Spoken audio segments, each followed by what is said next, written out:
Hi everybody, and welcome to this live conversation with artist Kylie Stillman. My name is Rachel Keir-Smith. I'm one of the curators at Town Hall Gallery. It's my pleasure to welcome Kylie Stillman and City of Boroondara Councillor Jane Addis to discuss Kylie's practice and her current exhibition at Town Hall Gallery titled Not Fully or Properly Either of Two Things. Also special thanks to Jackie Gatt, Coordinator of Community and Cultural Programming, for her support tonight, and to Christopher Hodges from Utopia Arts Sydney for his support in loaning works for the exhibition. During the next hour, we will take a virtual tour through Kylie's exhibition. Then Councillor Addis and I will ask Kylie a series of questions about her practice and about a number of works that are held in the Town Hall Gallery collection by Kylie. There will be an opportunity for questions from the audience at the end, so please there's a Q&A function at the bottom of the screen, and the panelists will read the questions out loud at the end of the session. And please note that we are recording this session. Councillor Addis, thank you very much for joining us tonight. It's wonderful to have a member of the Boroondara Arts Advisory Committee in attendance who is also familiar with the Town Hall Gallery collection and our exhibition program. Would you like to start the session by saying a few words? Thank you, Rachel, and look, it's my absolute pleasure. So look, good evening, everyone, and thank you so much for joining us for what I'm sure will be a fascinating conversation with Kylie Stillman about her latest exhibition. I acknowledge the traditional owners as the original custodians of this land, including the Wurundjeri people in the northern part of our city, and I pay my respects to their elders past and present. I'd also like to acknowledge the very profound impact the COVID-19 pandemic has had on the creative sector. I think it's been particularly tough for people in this sector and more generally on all of us who have had to make changes in our lives. Sorry, not sure what's happening there. Councillor? It's just the mute seems to, come on every so often. Anyway, can you hear me now? Yeah, okay. So look, I'm very grateful to have this opportunity to attend an event that really returns us to a semblance of more normal life. And also grateful that all of you have joined us this evening to show your support, not just for the incredibly talented Kylie Stillman, but also for all our local artists during this very uncertain and challenging time.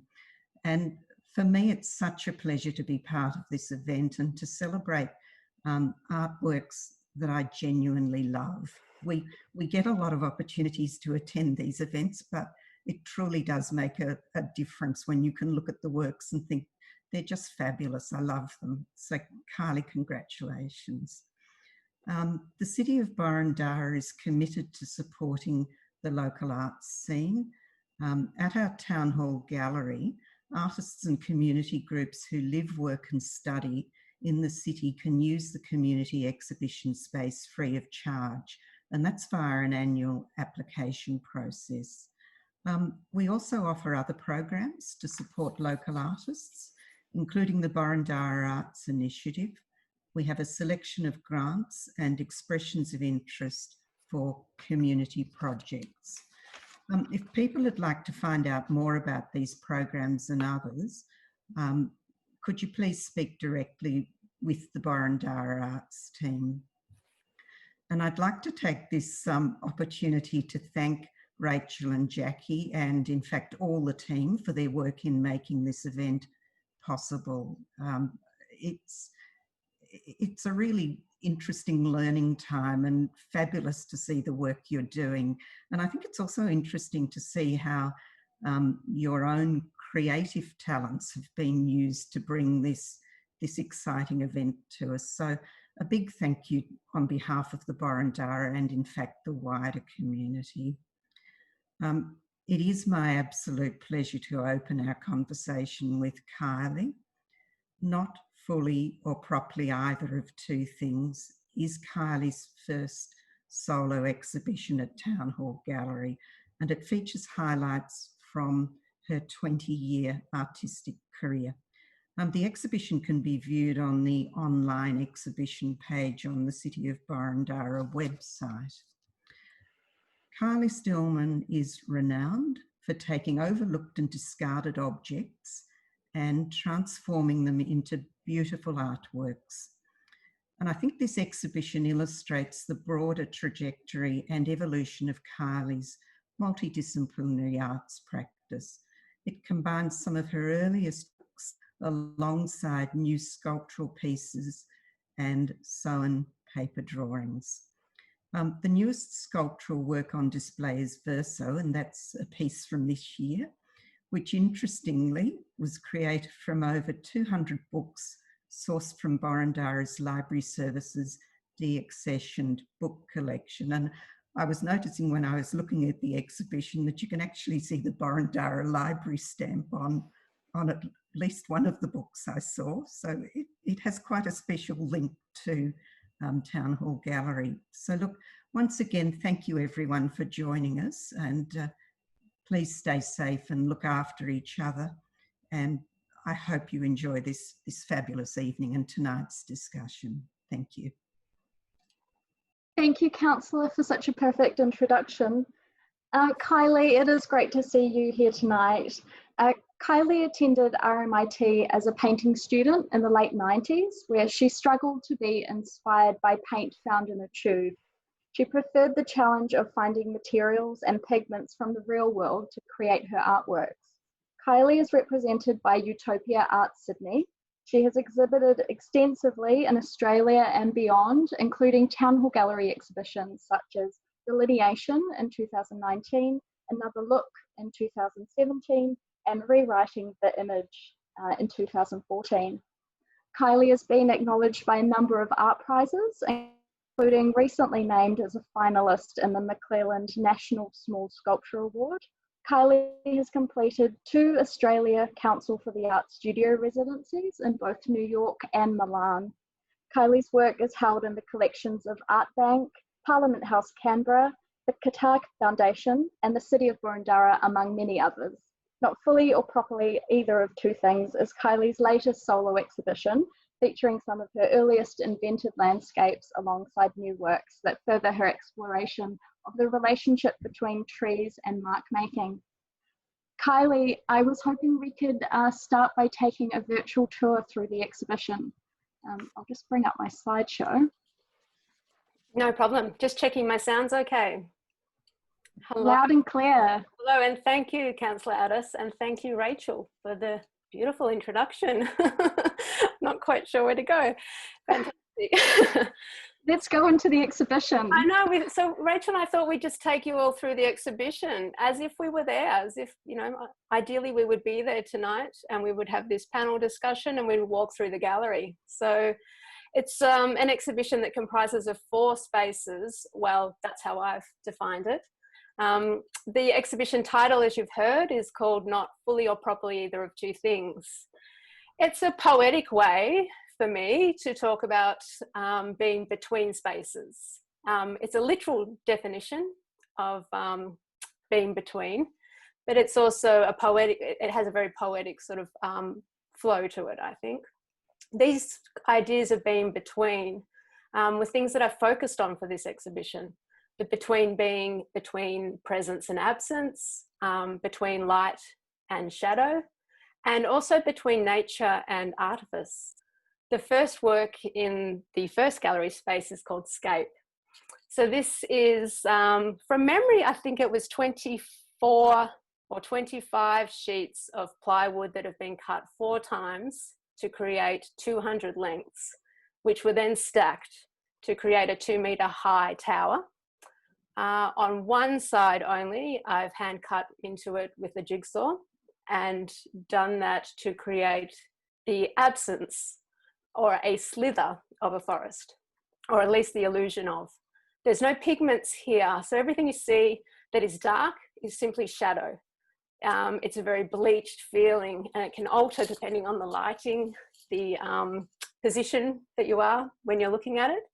And also from the entry to the gallery, you're actually confronted with the reverse of it, or I guess you're confronted with the non-adorned part of it. So it's quite a monolithic experience towering over you, but also, like I say, a slither.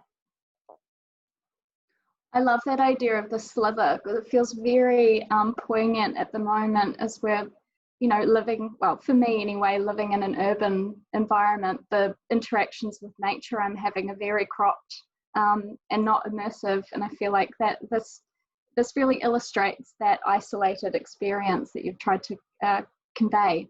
Yeah, and that idea of urban experiences with nature is also something that's been ongoing with my work. It's that idea too of that substitute for nature, or that how you can frame it or bring it within the domestic environment or within an interior. Which I guess you bring all of your works into your interior.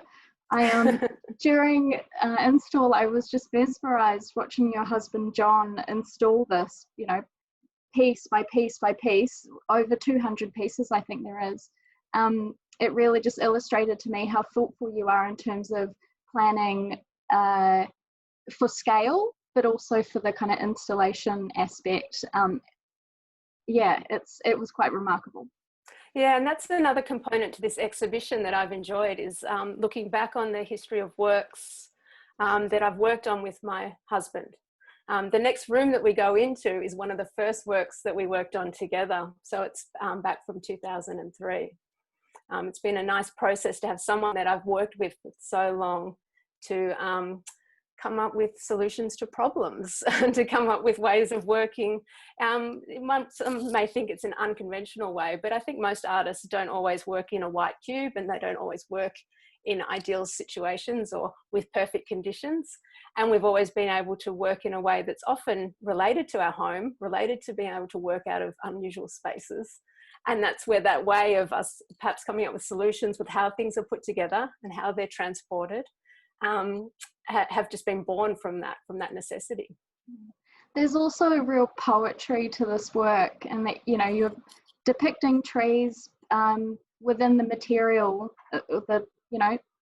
the origin material. Can you speak to that a little bit? Yeah. I mean, do you see it as poetic? Oh, absolutely. I like that most of my work genuinely feels like it came from a love of formalism. So as much as I've been more recently, more and more looking at imagery from nature, it wasn't always the case early on in my practice. And it's not necessarily from an idea of ideology or with an agenda, but I like the suggestiveness that bringing this imagery brings to the work, to allow that in a viewer. It's not so much about nature, it's almost more about making, and it's almost more about thinking about the origins, like you said, of materials and how things are constructed. Well, on that, should we move on to the next room? Yeah, let's do it.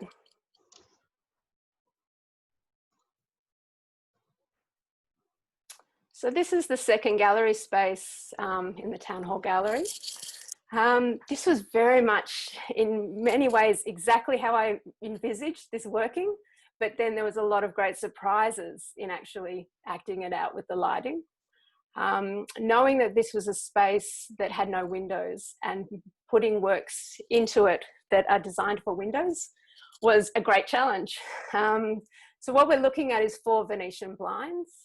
They've each been hand laced, and by that I mean I've used a hand drill to stipple or to perforate thousands and thousands of times to allow holes in the blinds. So all we're seeing, there's no pigment, so there's no paint. We're just seeing shadow and light in order to create an image, or also in order to create light across the space. So when these works were originally created in 2003, they were installed on windows and used natural light and incidental light, so like the light in the room and street lights outside to activate the space. So I quite enjoyed the what happened when I brought these into a gallery. without having frames, without having them boarded up, and having all of these elements to it actually highlighted. So having the actual works lit and having that be shadowed across the gallery space. Oh, and to have such a crisp outline of those trees. I was kind of expecting it to be blurrier and... Yes, because we've always worked from the imagery of it being natural light and being light from the sun. So, and to be able to get that sharp focus was quite a surprise, which was fantastic. Kylie, you made these works, I think, 17 years ago. How, I mean, I know they've been exhibited numerous times, but how does it feel each time you encounter them again and in a unique space that they weren't necessarily created in response to? Yeah, this is particularly special because I haven't exhibited them all together since they were first created. They were first created for a space, an actual space, which was quite domestic in the sense that it was a club's project space, an artist-run space, which had the residence above a pub. So it had that feeling of a building that had windows and was designed to be lived in. So they came from that sort of those sort of sizes that I was working with. So it's particularly nice to see them in this instance. They watching you with them, they seemed like old friends. How, you know, you kind of tapped the edges to align them, and you know, very confidently pulled the bottoms off to readjust the level of light that was shining through each of the panes or panels.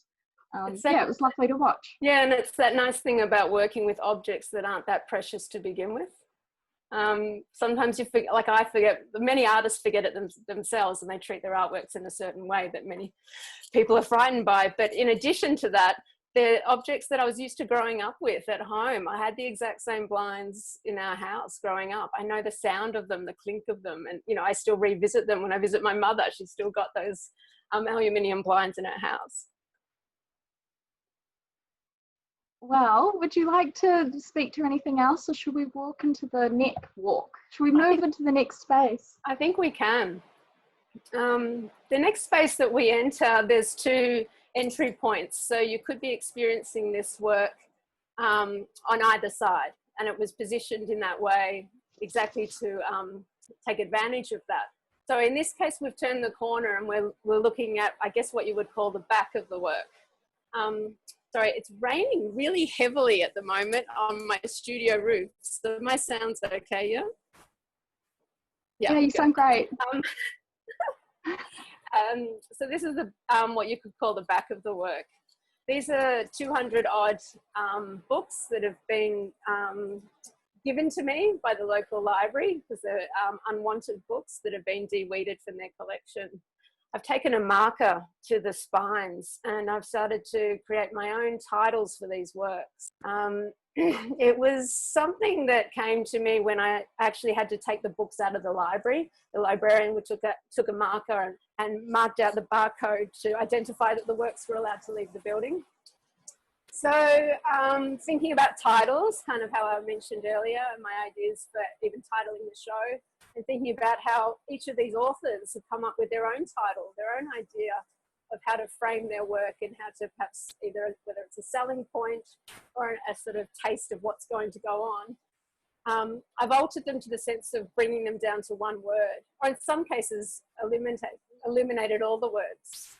The set of rules that I started with was that I was just picking up words from nature, specifically birds, but then more broadly it went to animals. And then it went to more ideas of just living.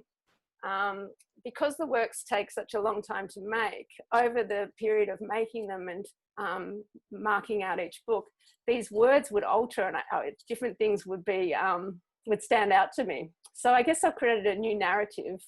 It's not a linear narrative, but it's this taste of all of these words that you start to ponder and think about. And sort of asking the viewer to make connections and to form their own narrative from them. There was even a work which was, what was it, being in isolation and you know, the scenarios that we've been in of late that kept talking about our scenarios. I think quarantine was one of them, which I felt like leaving as a little taste. Yeah, I'm sorry we don't have more images, but it does really take the kind of narrative arc of any life might, you know, life, nature, death, challenges, trauma, joy, love, family. I wonder if that was just a coincidence. It is, but it isn't, because it's, and I'm not going to be able to articulate it as well as many people will, but it's that key to, well, these words keep appearing because these are the stories we want to hear. And these are these key elements that keep coming up, like what is the page turner, or what are these stories that we want to look at? And because these are all works of fiction, and in most cases are talking about an escapism, or talking about somewhere else that you might want your mindset to be in, like we're going to these places, or we're going to these states of nature, or these states of living, or these states of what it means to be alive, or I guess tragedy as well, because perhaps that's an excitement that we're yearning also. Should we go to the front? Yeah, so we go around to the front. And what I've done is I've hand cut into the page edges the absence of a bird many times over to suggest a flock or a series of birds in flight. There's a nice sort of balance between the spacing of the words on the other side that I've separated out, and how that can relate to the spacing of the birds actually on the carved side.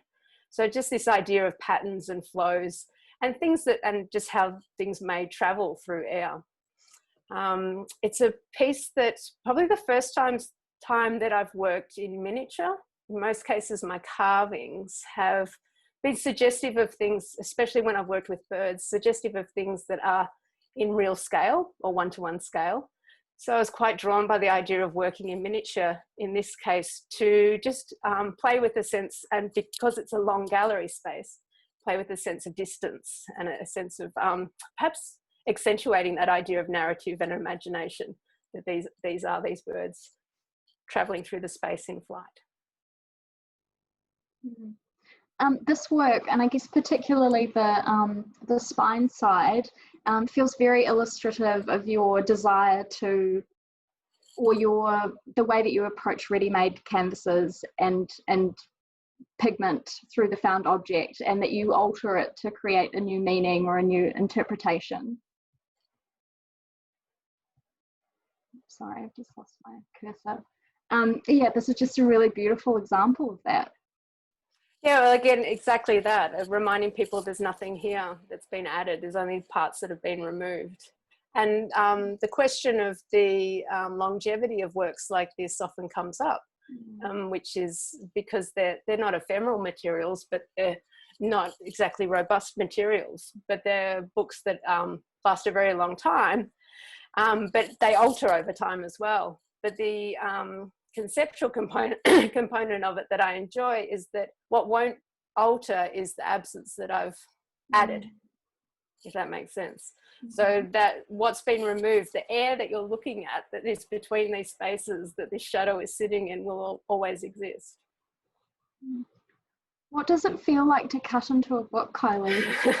It's a nice idea to begin with, but after months and months and months you start to second guess it. But no, I love it. I do. It's I'm holding a scalpel in my hand in the same way as you would hold a pencil.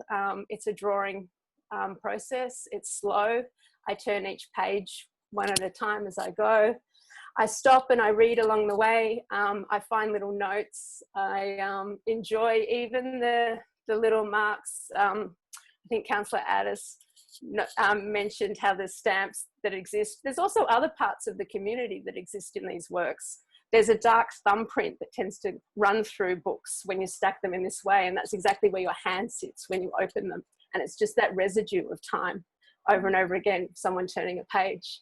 It's another thing in this time of not touching, not being aware of your traces, and even that libraries, particularly in Victoria, are not open at the moment, that I was actually, during this process, I was fortunate enough to have the books prior to any stages of lockdown, so I was able to work this year. But I had in my studio all of these things that were evidence of what we're avoiding. Books are something, especially from a library, that people take with them everywhere. They throw in their bags, they put them on public transport, they take them to bed and sit them on their lap. They're very intimate things. And I was very much aware of that, but in a very positive way. I was aware of that when using these books and just thinking about the community. It's also another way of thinking with the titles, and that these are things that have been through the community already. And the idea of a shared story, it's maybe a story that you've read, but it's still a shared story, and where those linkages fit in. Wonderful. Should we move into the next part of the, well, the last part of the space?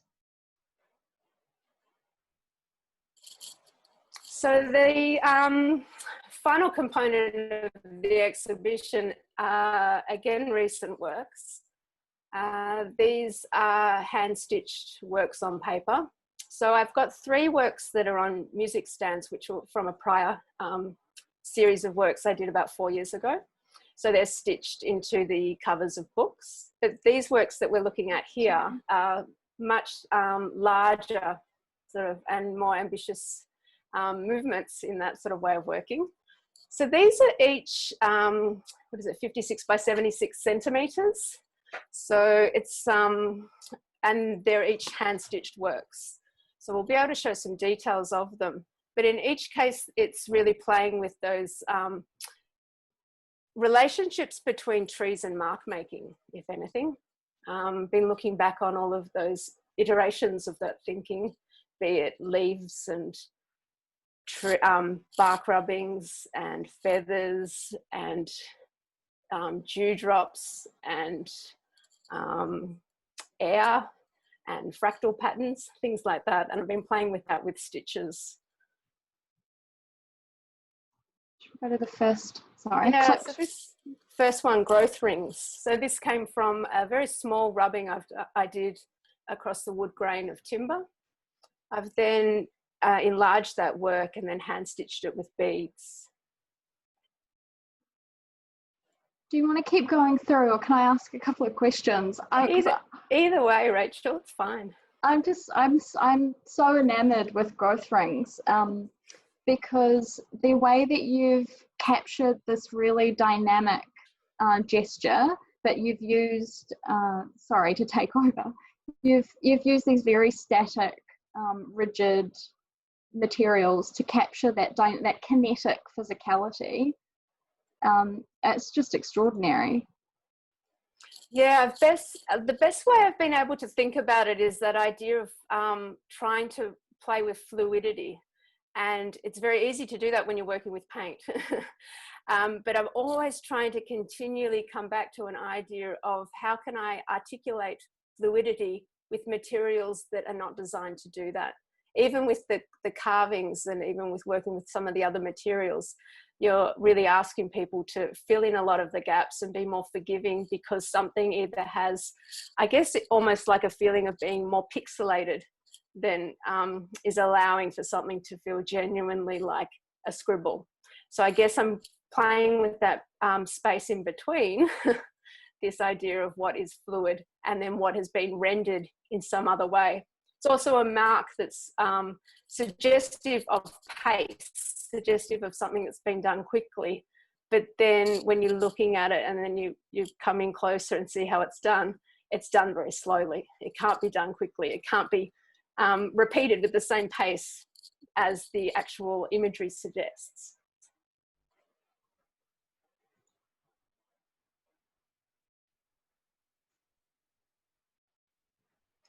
So this is leaf margin. Again, it's a stitched work.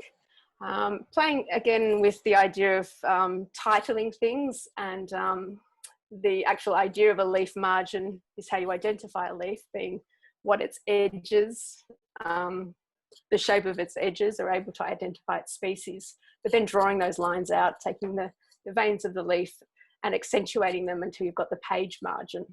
Also the ideas of pages and leaves on a book, and those sort of references have been tied together in this work. How long did this take to make? works, the beaded works are many months, but these works are more in the area of weeks, just because of their longer stitches. I've been able to fill a larger amount of space by doing nice long stitches.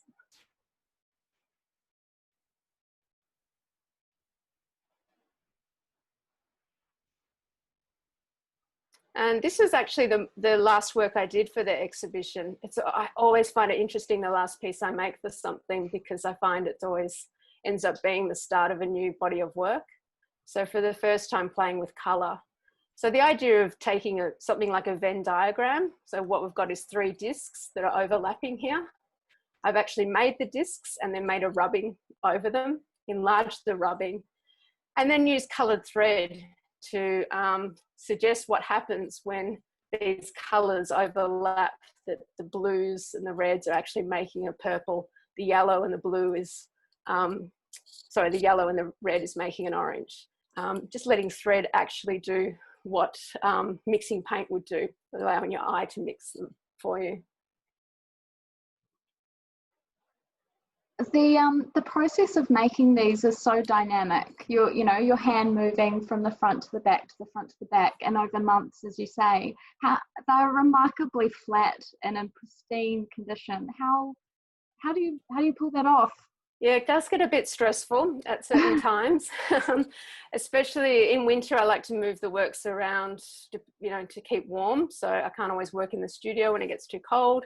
I build boxes for the works to sit in and have layers of foam and bubble wrap around them, just to really, I do find it important to keep them looking pristine, even though they have been handled so much. But yeah, that's a nice compliment.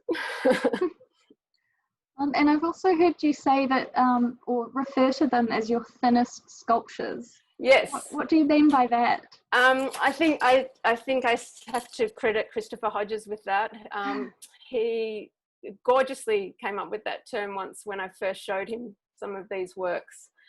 So he's the director of my gallery, Utopia Art Sydney, and yeah, was marvelled with them and said these are Kylie's latest works, her thinnest sculptures. But it's also very true, because there's still depth in them. It's a very fine depth. But also these works did come from a place of talking about space. Each time they're talking about something that exists within a space, those spaces between, even the rubbings, the idea of that it's the gap between two things that were once raised.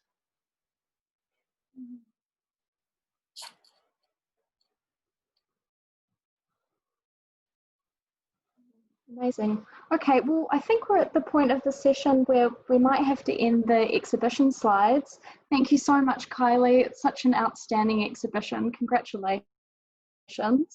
So the next part, Kylie, you've generously prepared some images that speak to your process and your home studio and your working relationship with your husband, John.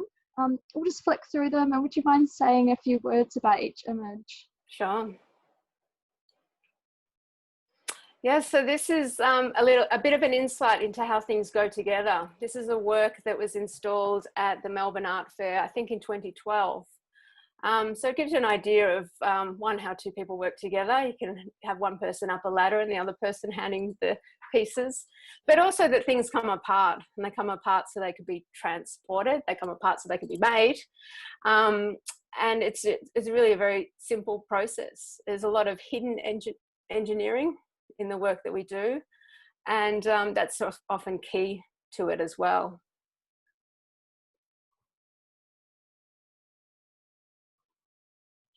This is actually Scape being made. So this is the idea of trying to have a space that's not large enough for a work to be actually seen. So we used up every part of our workshop space in our backyard in order to make the work, but then can't get far enough away from it to actually take an image.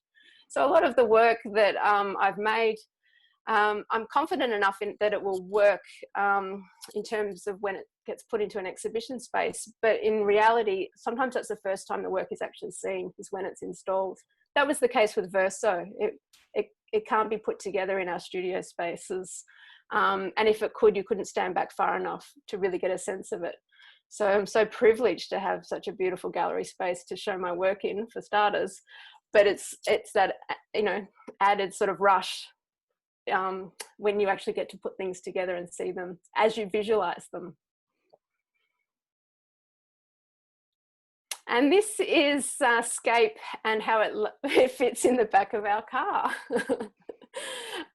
You love this story, don't you, Rachel? That I can't remember if the car came first or the artwork did, but I think that I think it involved when we were deciding which secondhand car to buy. I think we had the tape measure to know exactly what kind of artworks we could fit inside it.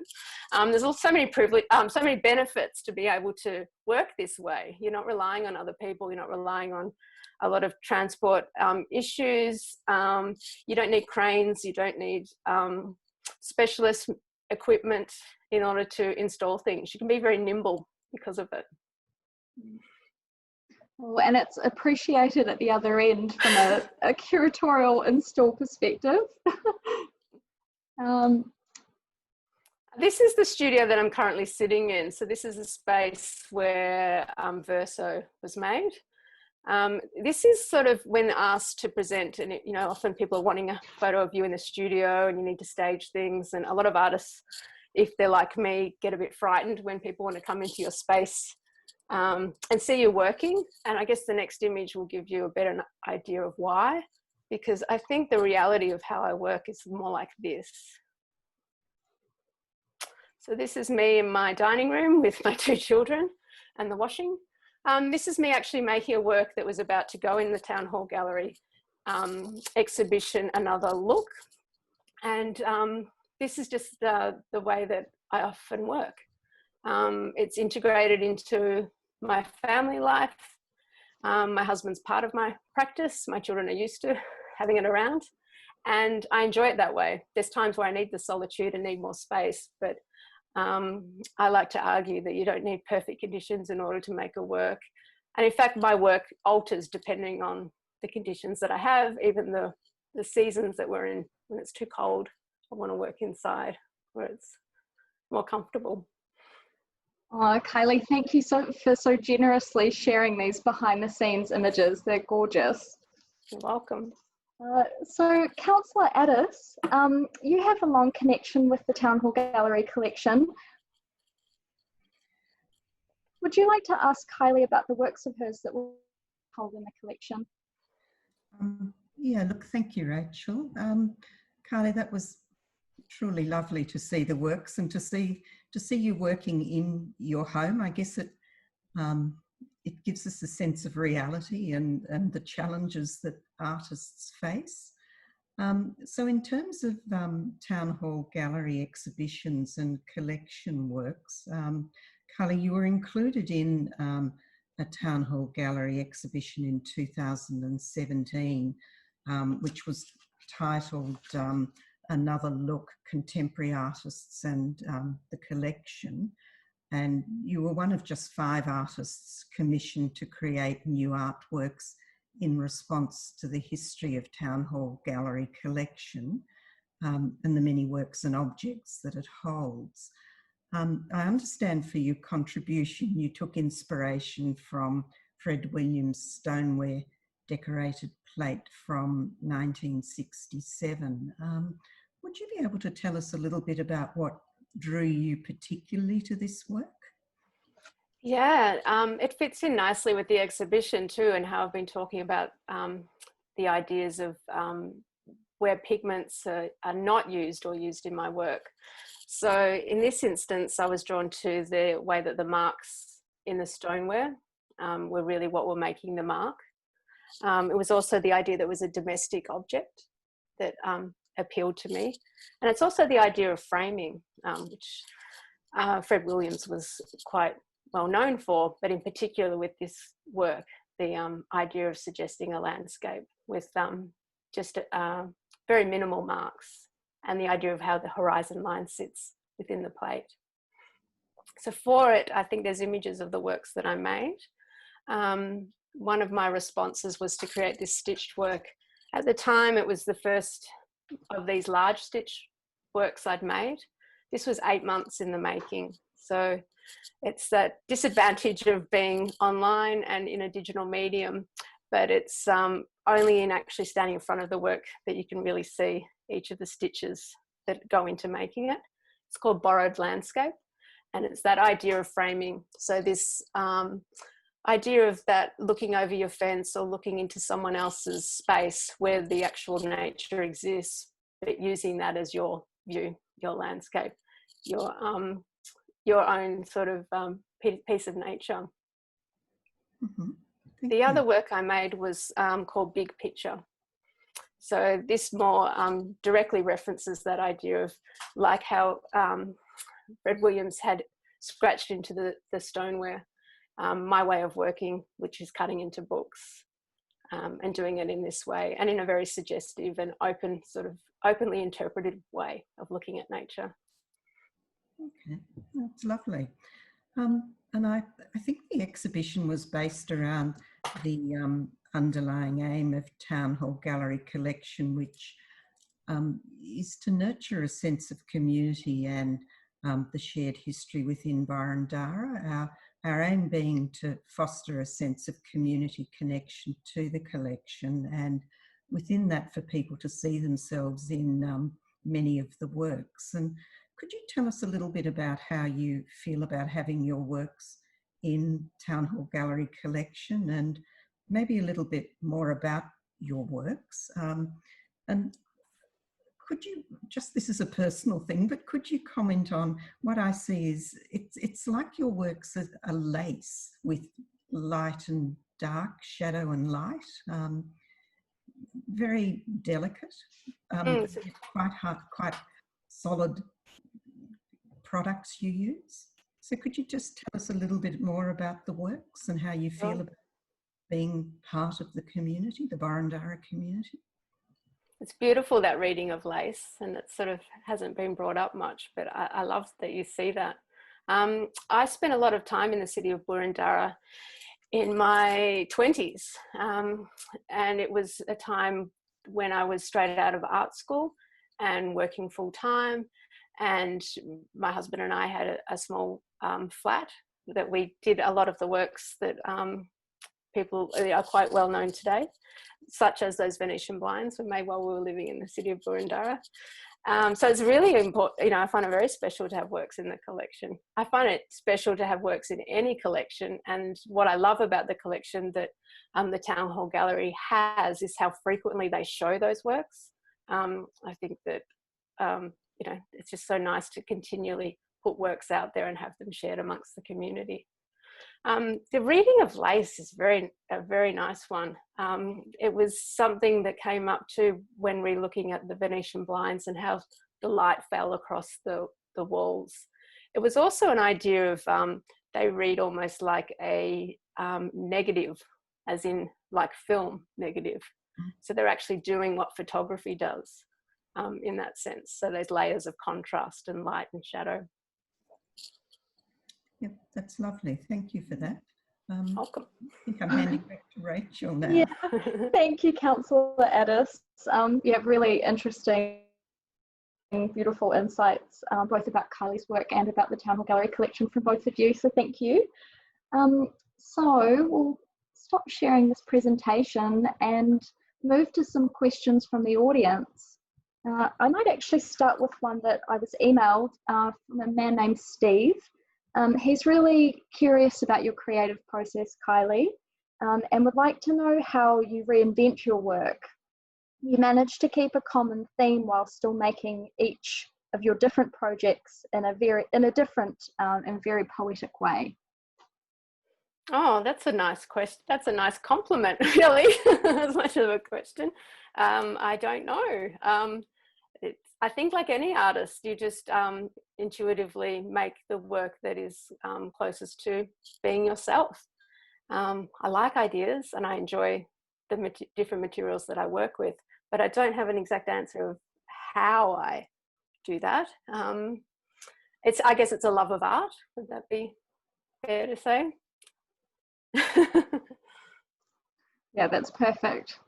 So we've got, what did you use to carve the books? Such small birds. Did you have to try much to get it right? I use a scalpel to carve the birds. It doesn't take long to get it right in the actual act, but I love playing with the concept and the imagery for a long time beforehand, mainly because I don't want to have to do it twice. So playing with compositions, I do a lot of drawing, I enlarge things, I stick them across walls and really get a sense of perhaps how the space will work. But yeah, it's a scalpel in short. Another question is, I'm interested in your spatial positioning of your main works, which asks where the observer should or could view them. Do you want people to move around? Yeah, you broke up a bit in that question, but what I got was how I feel about how the works are spaced. And yeah, if I've heard correctly, it's having a person activate the space is very much key to the works. It's often, I deliberately put things away from walls where possible, mainly as a suggestion from my gallery, who was sick of people leaning against the wall to see the back of things. But it's, you know, it's also that idea of a reveal. Like I love showing the back of things first, or having two stories to tell, and perhaps being quite surprised by what you're going to have revealed. Constantly, you know, you're wanting to walk around to see it from many different angles. The beautiful thing about being able to put a work like Scape in the space at Town Hall Gallery is the size of the space allows for that. It's not overly framed or sort of heavily padded with walls. You can really walk at it from different angles, stand back, and have a bit of time with it. I've got a long one, so maybe raise your hand if I break up while I'm reading it out. I would love to have an insight into your process of working from concept through to creation. For example, the Venetian blinds, how you thought of the idea and how you managed, how you managed to have exact spaces in the holes. Do you work it out on a computer? And how did you transfer it to a large scale? I literally drew on the blinds. So I got an idea of the space. I created a template, which was already stippled. I center punched each hole. I then drilled each hole. And then each side of each hole had to be deburred to make it safe to touch, so it wasn't sharp. It's almost like every process for each work that I make. I'm very logical. I have a plan. And I see that through. I spend a lot of time before I start making because like I said before, I don't want to make things twice. But it's not a digital process, but it's like approaching it from a digital process in an analog way, as in coming up, sorry, not a digital process, but coming from a systematic process to keep it analog. I don't enjoy being on the computer. I'm not interested in outsourcing or having CNC or laser cut or, you know, computer printed works. I want to be in the process and I want to make things and I want to keep control and keep, you know, it keeps things at home, keeps things, functioning in a domestic way. I don't have to have conversations with people that have done something because I've outsourced it and I'm not happy with it. I have full control and, but it is just a logical way of working. Yes, I hope that answers that question. Great question. I apologise to Steve, I missed the second part of his question. Do you start with a theme or idea first, or start playing around with materials and let them take you in a direction? It would be a theme or idea first, I suppose. Yeah. Again, it's similar to that last question. It's just playing, having a plan and then seeing that through. It just takes a lot of nice long walks, thinking, pondering, giving yourself time, and just enjoying being in that headspace, I suppose. There's a question in the chat, or it might be a comment, I'm not sure if it's a question. I'm intrigued by the working of space and how that affects us. Like Stephen, I'd like to be in it, I guess, perhaps as a comment about wanting to be in the physical gallery space. Yeah, and it's that thing, you always hear this from anyone that's seen something online and then sees it in the real. They'll always say, oh, I didn't realize that, ... I didn't realize that it was thread, or I didn't realize it was so big, or I didn't realize, even though all the information is written for you, you still, your brain or your, you know, what you're anticipating can only anticipate so much. And then that, what's the actual in front of you that you get from being there. So I mean, that rings so true for me, having worked with you on the exhibition catalogue and having not seen any of the works in real life. You know, that imagining of what a material experience might feel like or look like or smell like. You know, there's a because you're using found materials, there's a smell sometimes to the books or the wood, or the, you know, it's a sensory experience, and it's hard to replicate that through your imagination. Yeah, it's evident with the plywood as well, isn't it? If anyone has got any more questions, please pop up in the chat. Oh, we've got one more. I would love to have an insight into your, oh no, we've already answered that one. Sorry about that.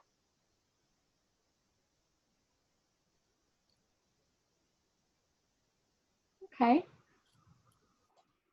Can we? Kylie, there's another what you're question working on at sitting the in moment?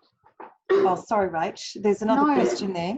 Yep. It's someone's interested in the mixed feelings of an observer. I'm interested in the mixed feelings an observer may have when moving between the blinds and the walls. An anomaly of being inside or outside, looking in or out, the outside reflected on the inside. That's such a beautiful observation, Kylie. I love that, and it's exactly it. And there's the other conundrum too of them being, and it is, we're showing an interior suggesting an exterior without doing either. I can't add to it more than how beautifully you've phrased that question. The feeling that you get from that is as much as you put into it, like anything. Some people marvel at these things and have that right way of phrasing it, and other people, you know, marvel about different things, I guess. But yeah, I love the way that is put. The other thing that you're missing by not being in the space is, yes, you would walk behind them. If there was two people in the space, you would have this dappled light go across their face.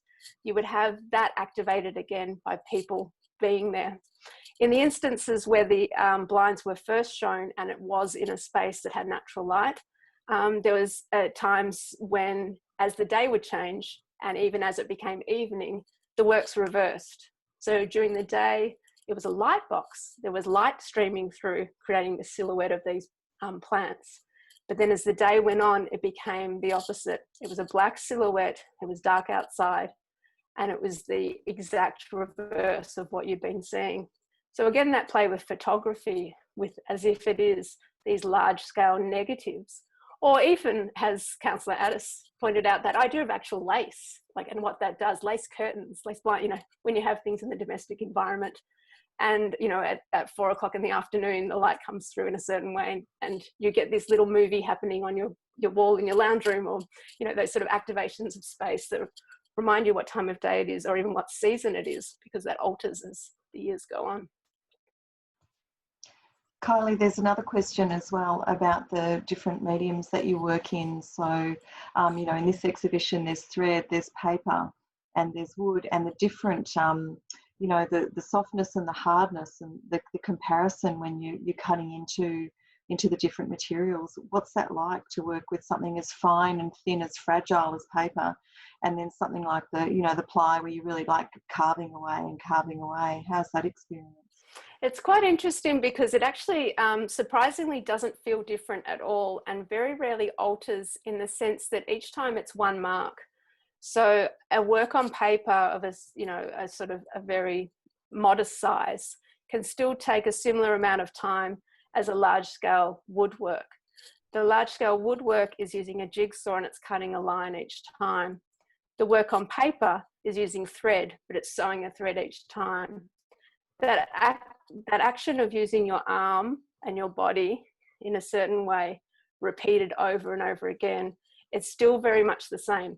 The woodwork is going to be a larger cut that's done once. The sewn work is going to be a smaller stitch that's done a lot more times.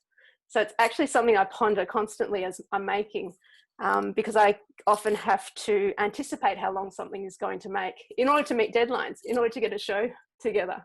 So I can have an idea for a work, and because of certain works I've made, I can go back and see how long they took and anticipate how much time it's going to take. But it's a lovely thing about that contraction between large scale and small scale, and being able to shift between the two, but not feel like I'm actually doing anything much different, if that makes sense. It leads into another question about the part mistakes play in your artworks. And the person asks, could you give an example of a mistake taking you in a new or different direction? Yeah, I'm really terrible at embracing mistakes. I'll take longer to start a work just to avoid it. I know it should be embraced by artists and you should work in that way, but I'm terrible at it. It's good advice for artists to embrace mistakes and see where that goes. But yes, I'm quite bad at that. Yeah. It's more, yeah, different ideas is what will take things in a different direction, I think.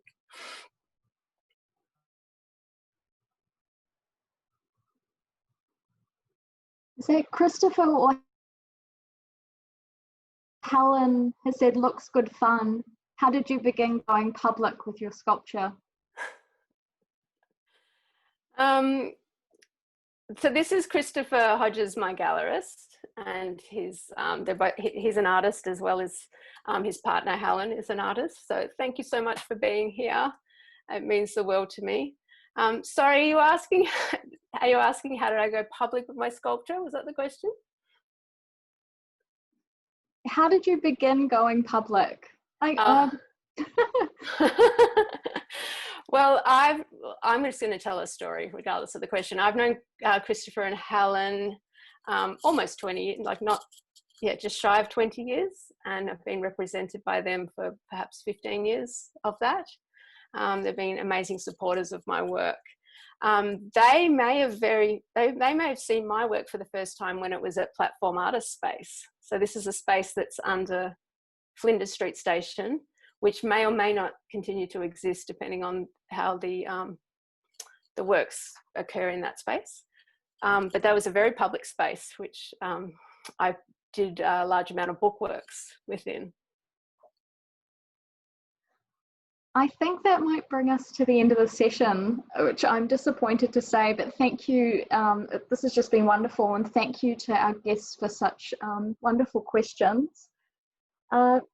So Kylie, thank you for talking so openly about your works and for giving us something so beautiful to look at and think about during these challenging times. And thank you for being so generous with your behind the scenes photography and for talking about your process and your practice generally so generously. Thank you, Councillor Addis, for your thoughtful questions as well and insights about Kylie's work, and also to Jackie for your support. If any of the guests have any further questions for Kylie or about Kylie's works that we were unable to get to, or if you think of something in the next little while that you're eager to ask, please feel free to email me. My email address should be in the registration confirmation email that you received when you signed up. We also encourage you to join our digital community by signing up to our email. I encourage you to please follow the Town Hall Gallery social media platforms. We'll be sending out a follow-up email that includes a link to the recording of the session, along with a survey that we'd love for you to tell us about your experience, because we intend to do more of these online sessions in the future. And for all other information about all Town Hall Gallery and Boroondara Arts events, please visit www.boroondara.vic.gov.au/arts. Thanks again for coming. Take care and everyone stay safe.